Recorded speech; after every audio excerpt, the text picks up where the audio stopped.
জাতীয় সঙ্গীত পরিবর্তন করার দাবি এবারে শুধু উঠছে তা নয়, এর আগেও বারবার উঠেছে, আপনারা জানেন। কারণ বাংলাদেশের নামটাও এই সঙ্গীতটার মধ্যে নাই। দেশের সংখ্যাগরিষ্ঠ মানুষ যেটাকে হারাম মনে করে সেই কাজ আপনি দেশের মানুষের উপর চাপিয়ে দিতে পারেন না। যেই সঙ্গীত একটা মসজিদের ভিতরে আপনি গাইতে পারবেন না, একটা মাদ্রাসার ভিতরে আপনি গাইতে পারবেন না, গাইতে গেলে আপনার কাছে লজ্জাবোধ আসবে। এই গীতটা মূলত বাংলাদেশকে কেন্দ্র করে লেখা হয়নি। বাংলাদেশকে কেন্দ্র করে যেটা লেখা হয়নি সেটা কেন বাংলাদেশের জাতীয় সঙ্গীত হতে যাবে?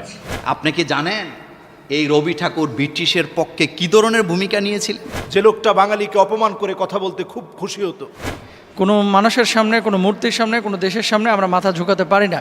এই সঙ্গীতের পরতে পরতে শিরকি অনেক কথা রয়েছে। আল্লামা সাইদি রহমতুল্লাহ আলাই এই জাতীয় সঙ্গীত নিয়ে তিনি কথা বলেছেন। জাতীয় সঙ্গীত পরিবর্তন করা এটা সময়ের সবচেয়ে গুরুত্বপূর্ণ দাবিগুলোর মধ্যে থেকে একটি। হাওলাইত্যা জিনিস দিয়ে আর চলতে চাই না। জাতীয় সঙ্গীত পরিবর্তন করার দাবি এবারে শুধু উঠছে তা নয়, এর আগেও বারবার উঠেছে, আপনারা জানেন। কেন উঠেছে সেটা নিয়ে তর্ক আছে, বিতর্ক আছে। এটা উঠা উচিত কিনা, বা এর সঙ্গে থাকা উচিত কিনা, বা জাতীয় কোনো গীত, জাতীয় কোনো স্লোগান থাকা উচিত নাকি সেটা পরিবর্তন করা দরকার, সেটা নিয়ে আলোচনা হতে পারে।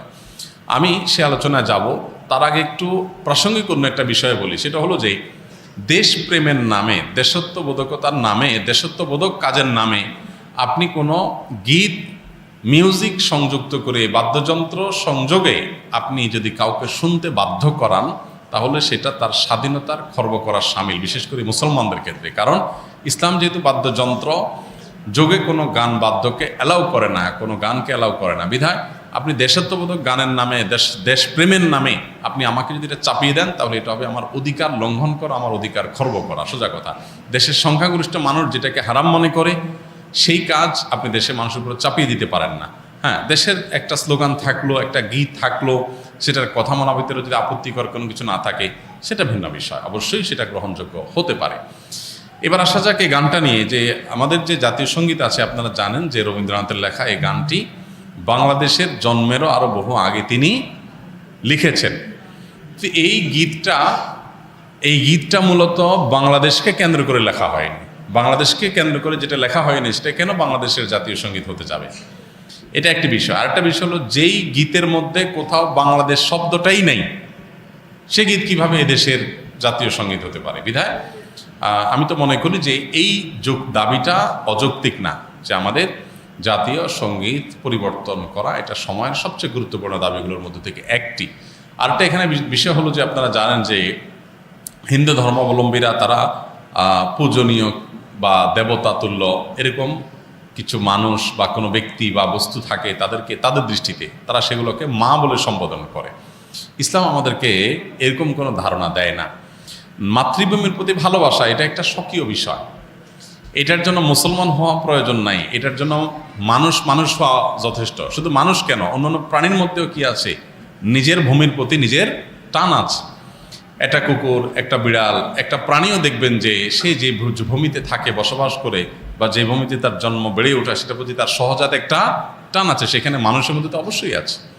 আমাদের প্রিয় নবী সাল্লাল্লাহু আলাইহি ওয়াসাল্লাম মক্কা থেকে যখন হিজরত করে মদিনায় আসছেন, তাকে যখন কেবলা পরিবর্তন নির্দেশ করা হলো, তিনি যখন ফিলিস্তিনের দিকে নামাজ আদায় করছিলেন, তিনি বারবার করে মক্কার দিকে যেন কেবলা করে নামাজ পড়তে পারেন, নিজের মাতৃভূমির দিকে ফিরে যেন তার সালাত আদায় করতে পারেন, সেজন্য আল্লাহর কাছে বারবার করে বিভিন্নভাবে আর্গুমেন্ট পেশ করছিলেন। আল্লাহ তাআলা কোরআনে সেটা উল্লেখ করেছেন, ফালানুওয়াল্লিয়ান্নাকা কিবলাতান তারদাহা। হে রাসূল, অচিরেই আপনাকে আপনার মনের মতো আপনি যে কেবলার প্রত্যাশা করছেন সেদিকে ফিরে সালাত আদায় করার নির্দেশ দান করবে। এখান থেকে বোঝা যায় মাতৃভূমির প্রতি সহজাত টান থাকা এটা একেবারে প্রাকৃতিক একটি বিষয়। বিধায় এটার জন্য কোনো জাল হাদিস বানানোর কোনো প্রয়োজন নাই, যে হব্বুল ওয়াতন মিনাল ঈমান, দেশপ্রেমের অঙ্গ, এরকম কোনো হাদিস নবী সাল্লাল্লাহু আলাইহি ওয়াসাল্লাম বলেন নাই। নবী সাল্লাল্লাহু আলাইহি ওয়াসাল্লাম নিজেই নিজের মাতৃভূমিতে তার ভালোবাসা ছিল। সো একজন মানুষ হিসেবে আমাদের মধ্যে সেটা থাকবে, দায়িত্বশীলতা থাকবে, সেটাই স্বাভাবিক। আলাদা করে জাল হাদিস বানানোর প্রয়োজন না। যাই হোক, তো মাতৃভূমির প্রতি টান এক জিনিস, আর সেটাকে পূজা করা আরেক জিনিস। ইসলাম আমাকে এটাকে পূজনীয় করতে বলে নাই। বিধায় সংখ্যাগরিষ্ঠ মানুষের বিশ্বাসের সাথে যেমন যায় না, এই গীত বাংলাদেশকে কেন্দ্র করে লেখা হয় নাই, এটা বাংলাকে কেন্দ্র করে লেখা হয়েছে, যেটা পশ্চিমবঙ্গ পূর্ববঙ্গ মিলায়। অতএব এই জ্ঞান মূলত এই দেশের জন্য না, যার কারণে এই গীত বা স্লোগান বাংলাদেশের এটা পরিবর্তন হওয়াটাই হলো যৌক্তিক।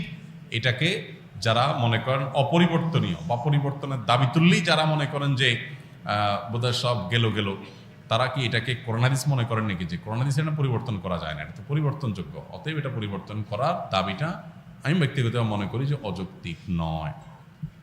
52টা বৎসর ধরে আমাদের উপরে যে জাতীয় সঙ্গীতকে চাপিয়ে দেওয়া হয়েছে আমাদের ইচ্ছার বিরুদ্ধে, এমনকি মিউজিক লাগিয়ে সুরটাকে লালন থেকে হাওলাত করে, সঙ্গীত একরকম সুর আরেক রকম। জাতীয় সঙ্গীতের ভিতরে যে প্রাণ থাকা দরকার, জাতীয় সঙ্গীতের ভিতরে যে উচ্ছ্বাস থাকা দরকার, জাতীয় সঙ্গীতের ভিতরে জাতীয় যে চেতনা থাকা দরকার, আমাদের জাতীয় সঙ্গীতের ভিতরে এর কোনোটাই নেই। এবং একটা মুসলিম দেশে, মুসলিম সংখ্যাগরিষ্ঠ দেশে অমুসলিমের লেখা একটা সঙ্গীতকে জাতীয় সঙ্গীত বানানো হয়েছে। যে লোকটা আমাদের স্বাধীনতা বিরোধী ছিল, যে লোকটা আমাদের স্বাধীনতা বিরোধী ছিল, স্বাধীনতা সার্বভৌমত্বের বিরুদ্ধে যার অবস্থান ছিল, যে আমাদের ঢাকা ইউনিভার্সিটি, ঢাকা বিশ্ববিদ্যালয় হওয়ার ক্ষেত্রে প্রচণ্ড বিরোধিতা করেছে, এমন ব্যক্তিকেই আমাদের দেশের জাতীয় সঙ্গীত তার কাছ থেকে নেওয়া হয়েছে। অথচ ঢাকা বিশ্ববিদ্যালয় যে স্যার সলিমুল্লাহর জায়গার মধ্যে, একজন মুসলিমের জায়গার ভিতরে বিশাল জায়গা জুড়ে উনার দান করা জায়গার উপরে ঢাকা বিশ্ববিদ্যালয়, সেখানে উনার জীবনের উপরে কিছু নেই, উনার উপরে কোনো অনুষ্ঠান নাই। রবীন্দ্রনাথের উপরে আমার দেশে অনুষ্ঠান করা হয়, তাকে নিয়ে বন্দনার শেষ নেই আমার দেশে। যে লোকটা বাঙালিকে অপমান করে কথা বলতে খুব খুশি হতো, খুব আনন্দ পেত, তার কবিতার ভিতরে লাইনে লাইনে বাঙালি জাতিকে ছোট করে কথা বলা। সে বলেছে, বাঙালি মোড়া ভদ্র অতি পোষমানায় প্রাণ, বোতাম আটা জামার নিচে শান্তিতে শয়ান। বাঙালির ক্ষুধা যন্ত্রণার কথা তিরস্কারের ছলে যে লোকটা বলেছে, আমরা নাকি ক্ষুধা লাগলেও ক্ষুধার কথা কাউকে বলি না, সুন্দর একটা জামা পেলে আমাদের হয়, এরকম নানাভাবে তিরস্কার করে ছোট করে যে লোকটা কথা বলেছে, তার সঙ্গীতকেই জাতীয় সঙ্গীত হিসেবে 52টা বছর ধরে চালিয়ে দেওয়া হয়েছে। এই সঙ্গীতের পরতে পরতে শিরকি অনেক কথা রয়েছে, যেটা একজন মুসলিম হিসেবে আমরা মানতে পারি না। এই সঙ্গীতে ইভেন আমাদের দেশের, বাংলাদেশের নামটা পর্যন্ত নেই। পৃথিবীর অনেক দেশে আমি গিয়েছি, বহু দেশের জাতীয় সঙ্গীত আমার নিজের কান দিয়ে আমি শুনেছি।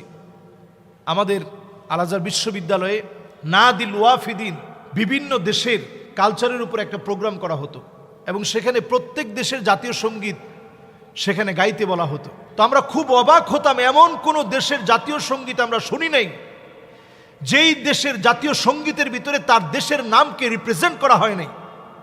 কিন্তু আমার সোনার বাংলা, আমি তোমায় ভালোবাসি, এখানে বাংলা, পশ্চিম বাংলা আর পূর্ব বাংলার যে বিভক্তি, সেটাকে আলাদা না করে, বাংলাদেশের কথা প্রচার না করে তা বলে এখানেও একটা বিবাদ সৃষ্টি করা হয়েছে। আপনি দেখবেন মমতা ওনার বক্তব্যে এবং বক্তব্যের পরে সেদিনও স্লোগান দিয়েছে জয় বাংলা বলে। তো শুধু জয় বাংলা বলার মধ্য দিয়ে দেশপ্রেম প্রকাশ পায় না। আমার ন্যাশনালিটি হচ্ছে আমি বাংলাদেশি, আমার বাংলাদেশের নাম থাকবে, এটা হচ্ছে আমার দেশপ্রেম।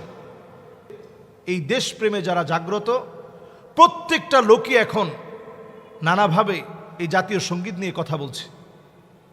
আল্লামা সাইদি রহমতুল্লাহ আলাই এই জাতীয় সঙ্গীত নিয়ে তিনি কথা বলেছেন।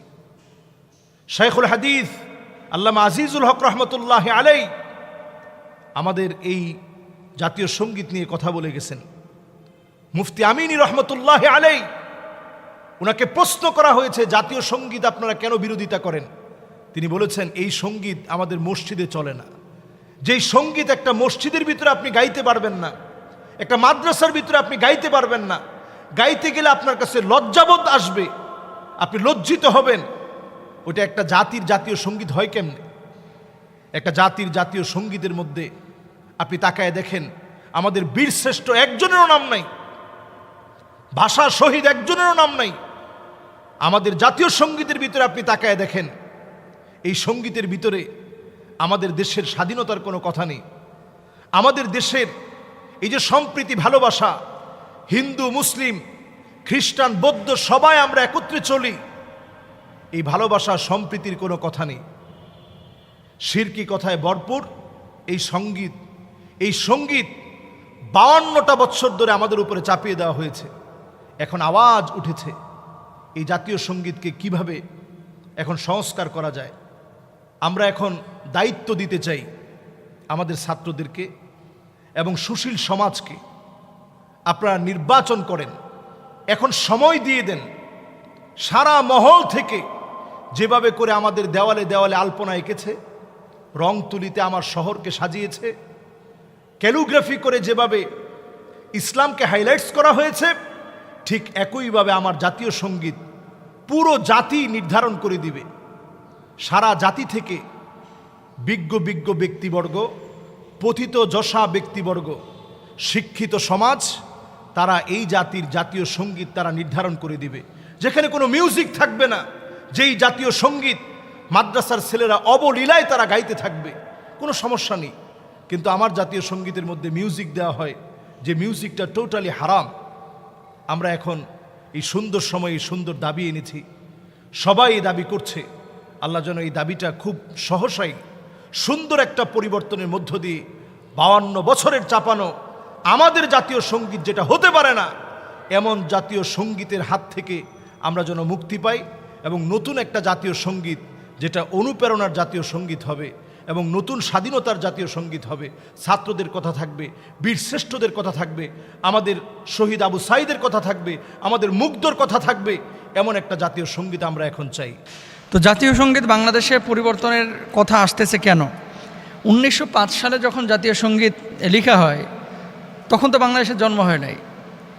এই যে বঙ্গভঙ্গ, পূর্ব বাংলা, পশ্চিম বাংলা, বাংলার মধ্যে কিন্তু আসামও আছে, বাংলার মধ্যে ত্রিপুরা আছে, বাংলার মধ্যে এই বাংলাদেশ আছে, বাংলার মধ্যে আপনার মুর্শিদাবাদ আছে।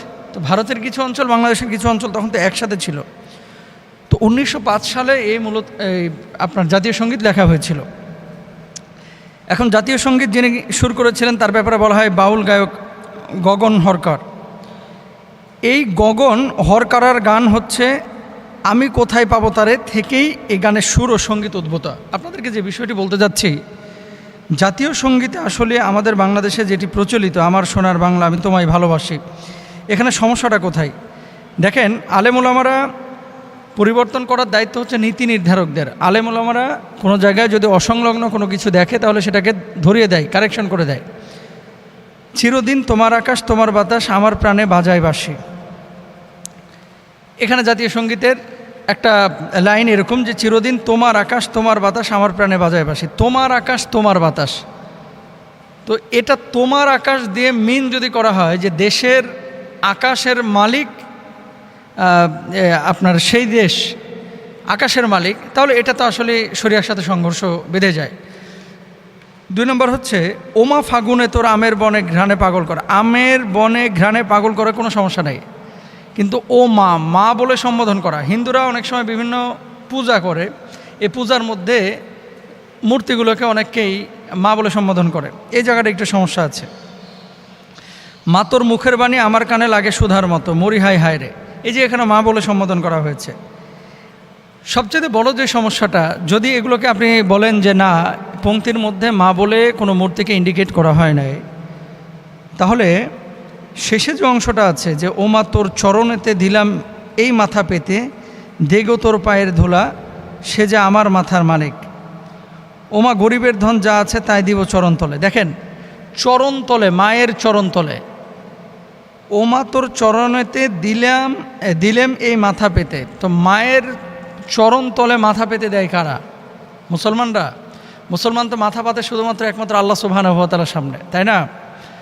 তো দেশকে যদি আপনি একটা সত্তা মনে করেন, দেশের তো কোনো আকার নাই, ভূখণ্ড আছে, মানে দেশ শব্দটা আল্লাহ সুবহানাহু ওয়া তাআলাকে কি আমরা দেখেছি? বাতাসকে আমরা দেখেছি? আলোকে কি আমরা ধরতে পারি, ছুঁতে পারি, স্পর্শ করতে পারি? না। তো আল্লাহ সুবহানাহু ওয়া তাআলা যে ভূখণ্ড আমাদেরকে দিয়েছেন, এই ভূখণ্ডটা আমাদের কাছে আমাদের প্রয়োজন আল্লাহ তাআলা দিয়েছেন, আমানত স্বরূপ দিয়েছেন। এর মানে এই না এই ভূখণ্ড আমাদেরকে পরিচালিত করবে, বরং ভূখণ্ডকে আপনারা পরিচালিত করেন। আল্লাহ সুবহানাহু ওয়া তাআলা সেই ক্যাপাসিটি, যোগ্যতা আপনাদেরকে দিয়েছেন। তাহলে চরণতে আপনার মাথা ঝুঁকানো, এটা আল্লাহর সামনে, আল্লাহর কুদরতি সত্তার সামনে আমরা মাথা ঝুঁকাতে পারি। কোনো মানুষের সামনে, কোনো মূর্তির সামনে, কোনো দেশের সামনে আমরা মাথা ঝুঁকাতে পারি না।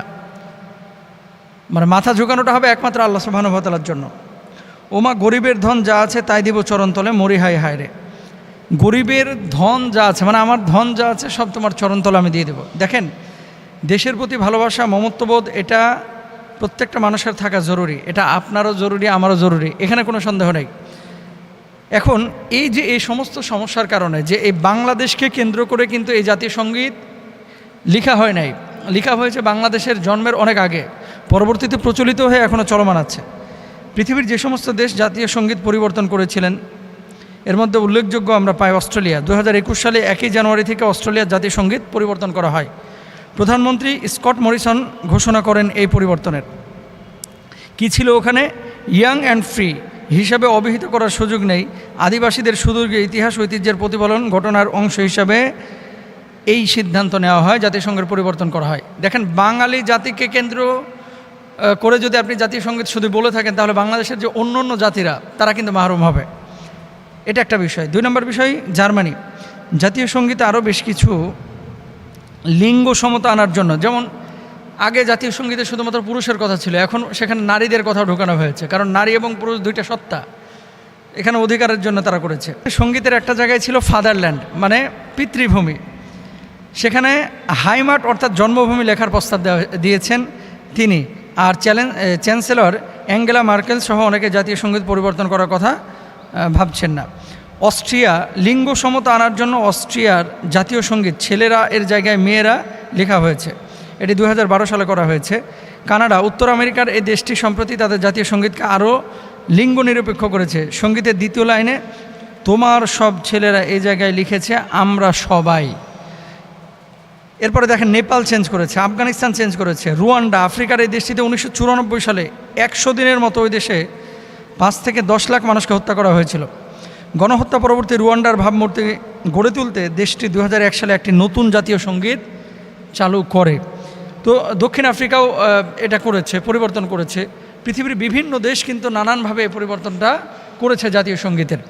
তো যদি নীতি নির্ধারকরা আপনার প্রয়োজন মনে করে এটা পরিবর্তন করতে পারে। আমরা যে বিষয়টা বলতে যাচ্ছি যে জাতীয় সঙ্গীত কোরআনের কোনো আয়াত না, আর এই বাংলাদেশের যে জাতীয় সঙ্গীতটা, এই জাতীয় সঙ্গীতটা বাংলাদেশকে কেন্দ্র করে লেখা হয়েছে, বিষয়টা এরকম না। তাহলে এখান থেকে আমরা কি পেলাম? এটা পরিবর্তনশীল। তারপরে এটা নীতি নির্ধারকরা যদি প্রয়োজন মনে করে পরিবর্তন করতে পারে। একজন স্কলার হিসাবে, ইসলামিক স্কলার হিসাবে কোন কোন জায়গায় প্রবলেম আছে শরিয়ার দৃষ্টিতে আমরা তুলে ধরেছি। আল্লাহ বোঝার তৌফিক দান করুন। এই সঙ্গীতের ভিতরে একটা লাইন আছে, তোমার ওমা তোমার আকাশ। আচ্ছা বলেন তো, আকাশটা কার? আপনি এখানে কার বলতেছেন? মা তোর বদনখানি মলিন হলে। আচ্ছা এবার আসেন জাতীয় সঙ্গীতের দিকে একটু তাকাই। জাতীয় সঙ্গীত পাল্টাবেন কি পাল্টাবেন না এটা নিয়ে আমার কোনো কথা নাই, এটার জন্য অনেক বড় বড় লোক আছে, ওইটা আপনাদের বিষয়। কিন্তু আমি আপনাকে কি বুঝাইতে শুনেন, এই গানটা লেখা হয়েছে 1900 কত সাল? 5 না 3? 3 অথবা 5। আচ্ছা 5 সাল ধরেন, কত সাল? আর রবীন্দ্রনাথ মারা গেছে 1941। কথা কন না কেন? কত সাল? আপনারা কি সজাগ আছেন? আচ্ছা তাইলে উনি মারা গেছে কত সালে? আচ্ছা আমাদের দেশ স্বাধীন হয়েছে কত সালে? তো মিলান আপনার দেমাগের ধরবে না এই কারণে, কারণ আপনাকে ঠান্ডাভাবে চিন্তা করতে হবে। আমাদের দেশের একজন মন্ত্রী একদিন একটা অনুষ্ঠানে বলেছিলেন, রবীন্দ্রনাথকে যারা জানে না তাদের জীবন ব্যর্থ। সেদিন আমি আমাদের মাহফিলে বলেছিলাম, রবীন্দ্রনাথকে যারা জানে না তারা ব্যর্থ নয়, বরং আপনার আমার নবী মুহাম্মদ সাল্লাল্লাহু আলাইহি ওয়াসাল্লামকে যারা জানে না তারা ব্যর্থ, তাদের দুনিয়াও ব্যর্থ, আখিরাতও ব্যর্থ। আপনি 1905 সাল বা 3 সালের লেখার একটা গান, তাও আবার আরেকজনের থেকে চুরি করছে। ওই ব্যক্তি মারা গেল 1941 সালে, দেশ স্বাধীন হইল 1971 সালে। ওই গানটাকে আপনি টেনে এনে পশ্চিমবঙ্গের একটা লেককে কেন্দ্র করে একটা গান লেখা, ওই গানটাকে আমার দেশে এনে আমার স্বাধীন সার্বভৌমত্ব লাল সবুজ রঙের পতাকার দেশে এটাকে জাতীয় সঙ্গীত যারা বানিয়েছে, যারা ঘোষণা দিয়েছেন, তারা ব্রিটিশদের দালাল ছিল, তারা রবি ঠাকুরের দালাল ছিলেন, তারা বাংলাদেশের দেশপ্রেমিক হতে পারে না। কারণ বাংলাদেশের নামটাও এই সঙ্গীতটার মধ্যে নাই। কথা কি বুঝতেছেন? বাংলাদেশের নামটাও এই সঙ্গীতের মধ্যে নাই। সব জায়গায় আপনি কি জানেন এই রবি ঠাকুর ব্রিটিশের পক্ষে কি ধরনের ভূমিকা নিয়েছিলেন? কবি যদি আপনাকে গ্রহণ করতে হয়, বর্তমান 2024-এর মুক্তিযুদ্ধের মুক্তিযোদ্ধারা যেই কবিতা থেকে গান থেকে চেতনা নিয়েছেন, তিনি রবীন্দ্রনাথ নয়, তিনি হচ্ছেন আমাদের প্রিয় কবি নজরুল। কথা কি ঠিক বললাম?